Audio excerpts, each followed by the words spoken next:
You know when you get that feeling where you're nervous and excited at the same time? Well, that's how I feel today.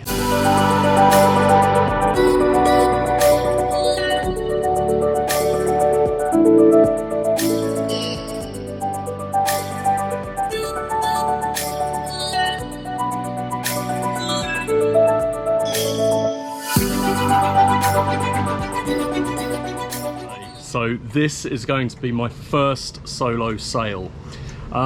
Basically, we had an issue with our mainsail, which I'll show you later. It's an Epex sail and it delaminated, and we contacted Elvstrom and they agreed to replace the sail free of charge under warranty. So we had the sail delivered to Curacao, but we're currently in Bonaire, and the costs of getting the sail delivered here is quite high. In Curacao, if we're a yacht in transit, we don't have to pay import duty, whereas in Bonaire, we'd have to export it from Curacao and import it into Bonaire, and there'd be a whole lot of fees and it'd just be a nightmare. So I'm taking this opportunity to do a solo. It's about 40 miles, so it's a nice nice solo sail. Philippa's been booked into a hotel, so she's probably going to enjoy herself, and I'm going to sail to Curacao for a couple of days.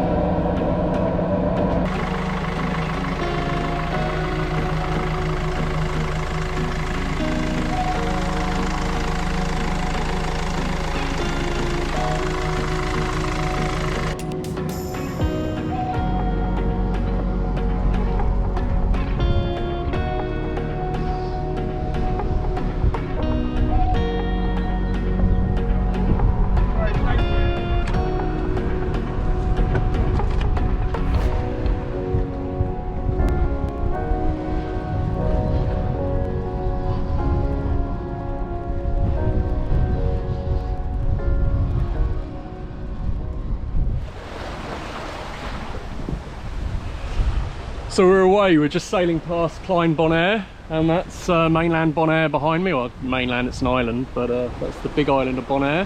And let me just show you the sails so you know what the issue is. So we got an Epex laminate sail. It was actually an upgrade when we bought the yacht. But you can see here that it's starting to delaminate, and it's all the way along that seam, and even here you can see it's delaminating. So Elvstrom, we spoke to Elvstrom about, I don't know, 6 weeks ago, and sent them photos of the issue, and basically they've agreed to replace the sail free of charge under warranty. I think the sail has got a 5-year guarantee against delamination. So they're not actually replacing it with an Epex, they're replacing it with the sail we should have had in the first place. But either way, we're getting a brand new sail, so that's really good. But one of the issues was that in Bonaire you have to pay the import duty, and we arranged to get it delivered to Curacao originally. So it gives me a good excuse to do a little solo sail across there. And I think James from Zingaro is still in Curacao Marine, so I'll meet up and have dinner with him tonight. So yeah, it'll be a nice little couple of days away.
So we're coming up to about halfway now. I can just see Curacao mainland in the distance, and Klein Curacao, the little island, is about 4 miles that way. I can just make out the lighthouse. We've been doing pretty well. We've been kind of averaging about 7.5 knots with about sort of 18 to 20 knots of wind.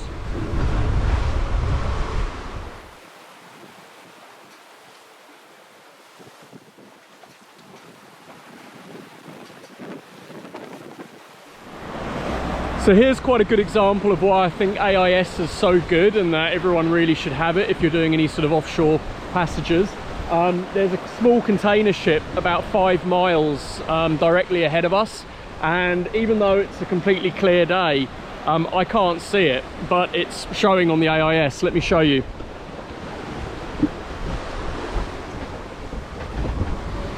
So you see this triangle here, so this is us, and in this triangle represents a ship, and if we click on it we get the name. If we click on that we can drill in and we can see that it's a cargo ship. We can see that it's doing 8.9 knots. Its course over ground is 086 degrees, but here it gets pretty interesting. So the CPA stands for closest point of approach, so that's saying that if everything continues how it is at the moment, we're going to be around half a mile away from them when we pass, and that's going to happen in 21 minutes. Obviously, you know, our course is moving back and forth, we're sailing, our speed's not constant, but it gives you a good idea that we're going to pass sort of within a mile of them. So hopefully, I mean, he's a cargo ship, he's under engine, he will most likely adjust his course to give us a bit of a sort of a wider berth. But you know, if I didn't have AIS, I wouldn't even see him. It would probably be another sort of 10 minutes before I saw him, and then we'd be on each other within another 10 minutes after that. And not only that, this yacht transmits AIS as well, so you can have boats that just receive AIS, so they'll be able to see what I'm seeing now, but our yacht also transmits our data, so this cargo ship can see us, it can see our course, it can see our speed. So I think it's really, really useful, even more so at night, but it just gives you a sort of advanced warning that you've got some traffic.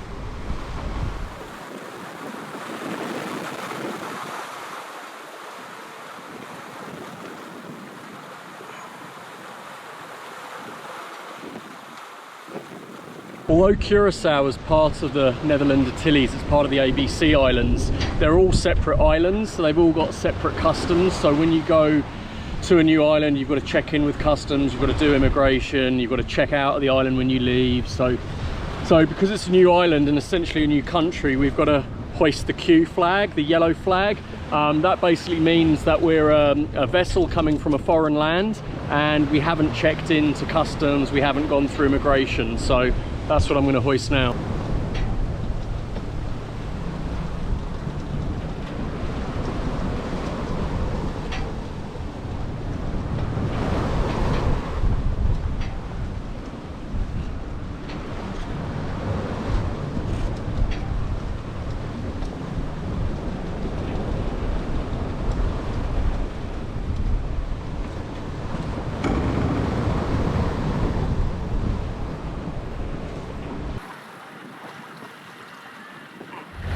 So we're just arriving at the entrance to Willemstad. I've just radioed Fort Nassau to ask them to open the pontoon bridge. You've probably seen it on quite a few videos already, but it's a floating bridge and it's the only way into the harbour, so they have to open that each time a boat wants to go in. So yeah, we should be there in about 10 minutes, and then usually we have to wait a little bit for them to open the boat, open the bridge, and then we'll make our way to Curacao Marine.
Yeah.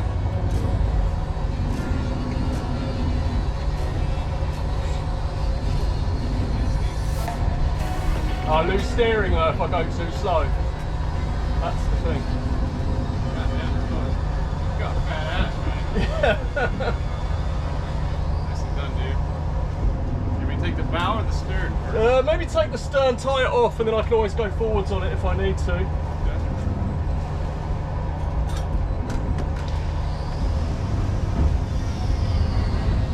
Nicely done, sir.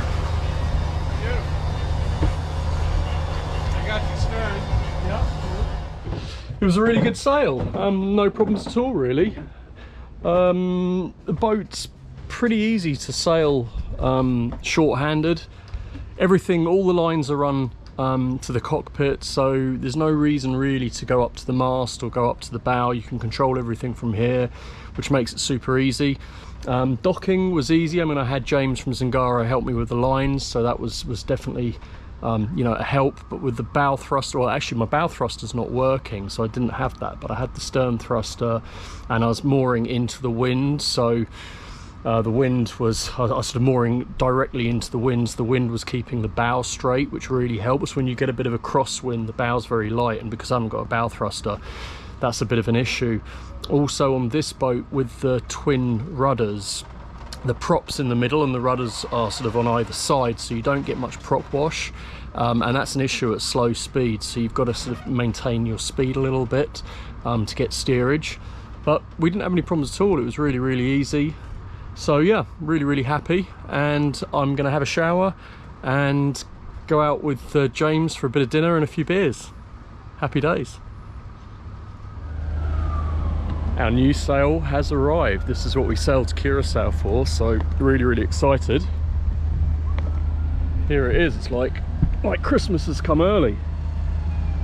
So these are the battens. So we've got a in-mast furling mainsail.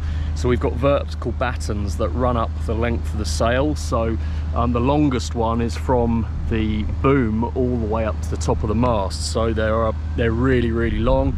And the downside is that it's really difficult to put the sail on the furler and get the battens in. You need a day where there's no wind, because as soon as the sail flexes slightly, you can't get the battens in. It's really difficult. So I don't know if we're going to actually be able to fit the new sail today, because at the moment there's about 12 knots of wind. But James from Zingaro said he'd pop over later this evening, and if the wind drops, maybe give me a hand, but we'll see. But let's have a look, see what's in the box.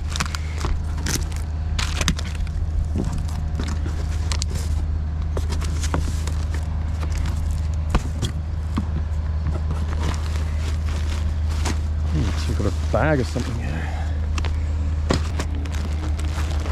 So it looks like Elvstrom have given me a little goodie bag here, which is nice. What have we got? We've got a couple of t-shirts. Very nice. Oh wow.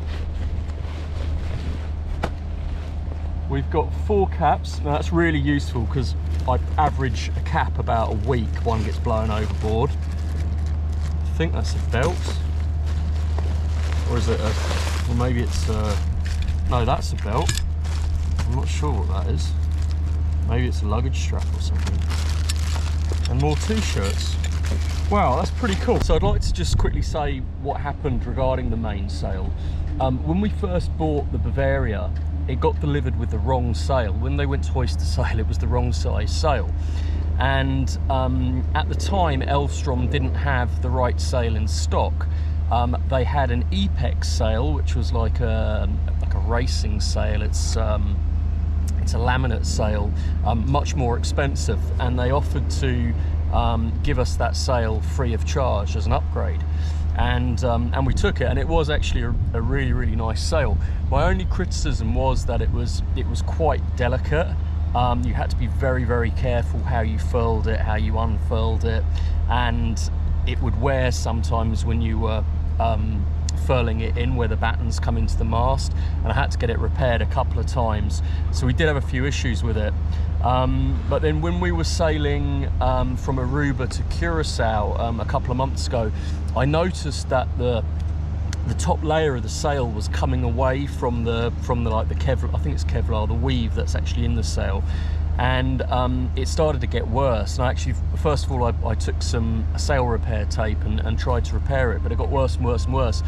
So I took a picture and I sent it to Elvstrom in the UK, and they responded to me and they said, yeah, it looks like it's delaminating. It's probably going to be a new sail, and it's under warranty. So that was, you know, really, really good. So they, I think they forwarded it on to Elvstrom head office, and about a week later, they've agreed to send us out a brand new sail. Now, they said they weren't going to send us out the Epex sail because that wasn't the sail we'd originally ordered, but they've sent us out the sail that this boat should have come with, the Dacron sail, which, to be honest, I'm pretty happy with. And that's what they've done. They've given us, no questions asked, they've replaced the sail, and not only that, they've sent the sail out to Curacao for us from Europe at no charge. They've covered the cost of the shipping and everything, and you know, they've chucked in a little goodie bag for me as well. So, and listen, this has got nothing to do with our YouTube channel. They didn't even know we were starting a YouTube channel. So, you know, props to Elvstrom for looking after their customers. There's way too many manufacturers in the marine industry who will do whatever they can to get out of their warranty obligations. And you know, this sail isn't a cheap sail. You know, this is several £1,000s worth of equipment, worth of sail that they've just replaced for us. So you know, kudos to them for looking after their customers. Really, really good, really happy.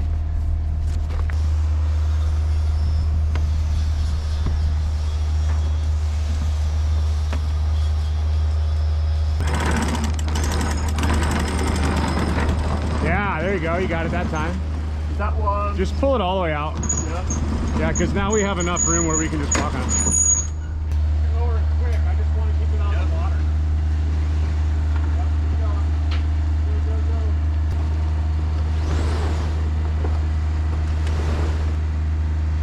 Go. Sit down a little more, I can look through it. Yeah. Well, can you pull it, or is it? No, it's something stuck. Oh, I think okay. It's the halyard. Okay. Let it out like a foot. Yeah, it's got caught. Okay. Yeah, it's the same. Cruise laminate sails the same. Yeah, the part that's laminated was further down, but it's the same thing right on the seam that had come unstuck. Are these carbon? They're Kevlar. No shit. But I think Elvstrom think that possibly it was a bad batch of glue, because you can see like in lots of little places it's delaminated. Yeah. Okay, well. So unfortunately the sail was not salvageable. Takes a lot of force to rip Kevlar. Yeah, for sure. Mate, it's a great sail. It's just a real shame that It is pretty. the glue failed on it. No saving it. You know, there are people that will pay to have this sail shipped to them so they can make bags out of it. Yeah, I mean, it'd be brilliant bags, wouldn't it? Well, really, really nice. Such a cool looking bag. I mean, the problem is we haven't got the space to, I mean, this is a heavy sail. It takes up, you know, probably a square meter as well. Even rolled up, it's going to take up a bunch of space. Yeah, and it's really heavy. Well, but I mean, mate, if you want to do anything with it, maybe I can offer it to my buddy Irvin. He's got a shop and he's got a bunch of sails. Yeah, yeah, of course. Keeping out the sun. This would be a cool addition. Yeah, definitely. Okay. Do it. Yeah, yeah. It'd be nice if it's got a second use, you know, so we're not throwing it away. He's got a bunch of old, like, you know, smaller boat sails. This one would. It's Epex, dude. This is a racing sail. Yeah, it looks cool.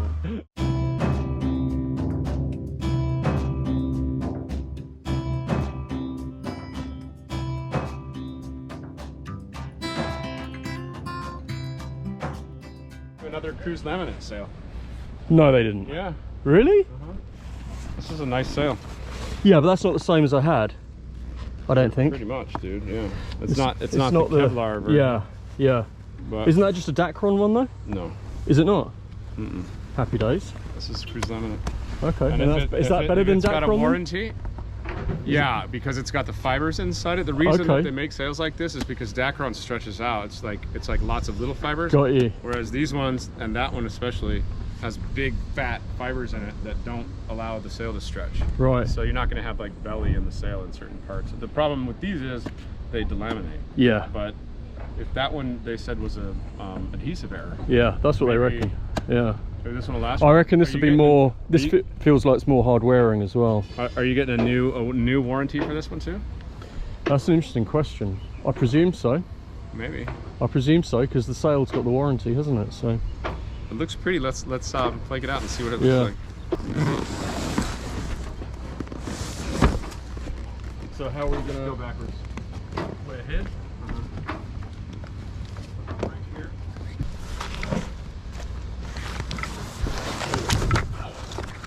So there's the clue with a little protector on it. That's nice. Oh, it's like a black one. I love the color. Yeah. It's gonna make your boat look so nice. Keep going. Go, go, go, go, go,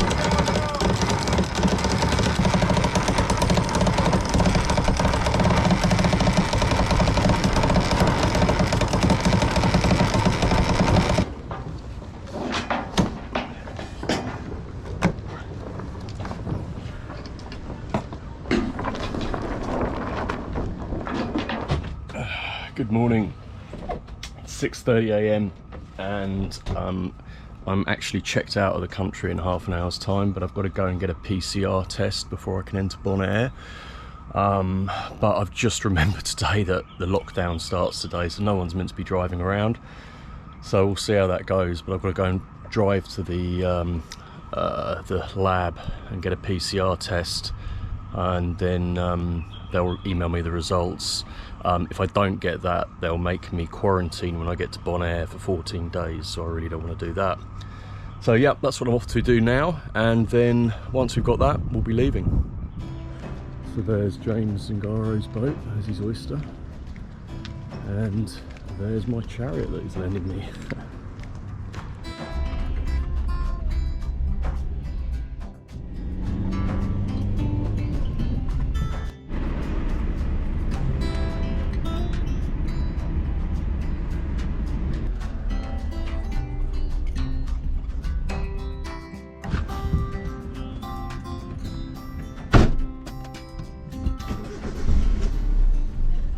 So I timed that nicely. I was pretty much the first person in there, and now like 5 people have turned up behind me, so that was good. So yeah, I've paid, I've registered, now I have to go through the drive-through to get the horrid test.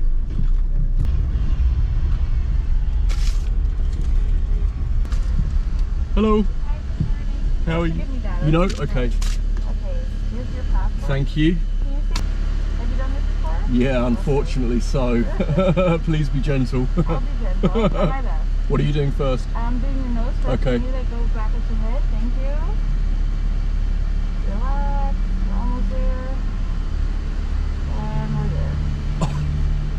Right? I know. Oh. Oh, okay. And now for your mouth. We got it. Is that it? Yep, that's it. Thank you very much. Bye. Bye-bye. Oh, got tears in my eyes. But that was pretty good. I mean, I'm done in 10 minutes, so we might even leave on time today.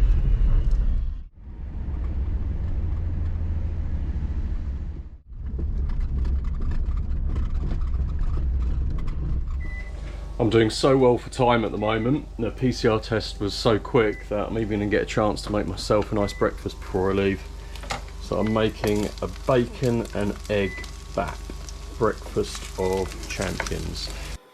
So the secret to any bacon egg bap for any non-Brits out there is obviously ketchup and brown sauce, HP obviously. Beautiful. Yes, chef.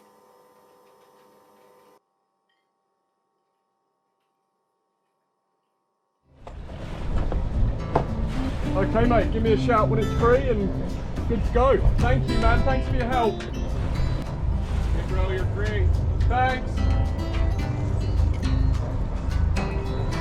Remember, this hatch is open up here. Okay? Yeah.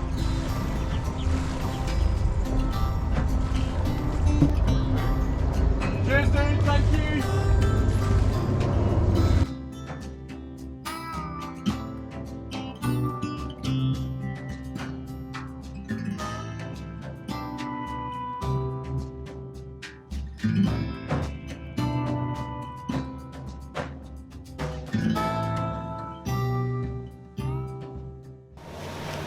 So I've been going for about 2 hours now. We're just getting to the southeast point of Curacao. I don't know if you can see it in the background, but that's the point. So the waves are picking up a little bit now. They're still probably what's forecast, about 2 meters. But the boats are slamming into them when you go up one and it slams. The boat's got quite a, it's not much of a V at the bow. It's slightly flatter, and that can really slap. I mean, it gives you an advantage with speed when you're sort of sailing, but the V doesn't cut into the waves as well as some other boats. It does seem to slap a bit, so it's a little bit uncomfortable. But we're doing about 6 knots at the moment, so we're doing okay progress-wise. I'm not sailing, and there's a few reasons for that. The main one is James and I managed to get the mainsail up last night, but we didn't get time to put the battens in, and I don't want to use the mainsail without the battens. And the other reason is it's upwind all the way, there's a really strong current, and I want to get there in daylight hours. So as frowned upon as it may be, I'm putting the engines on and we're just going to motor home.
Next time, aboard Aequus, we dive the famous salt pier and see some very unusual sea life.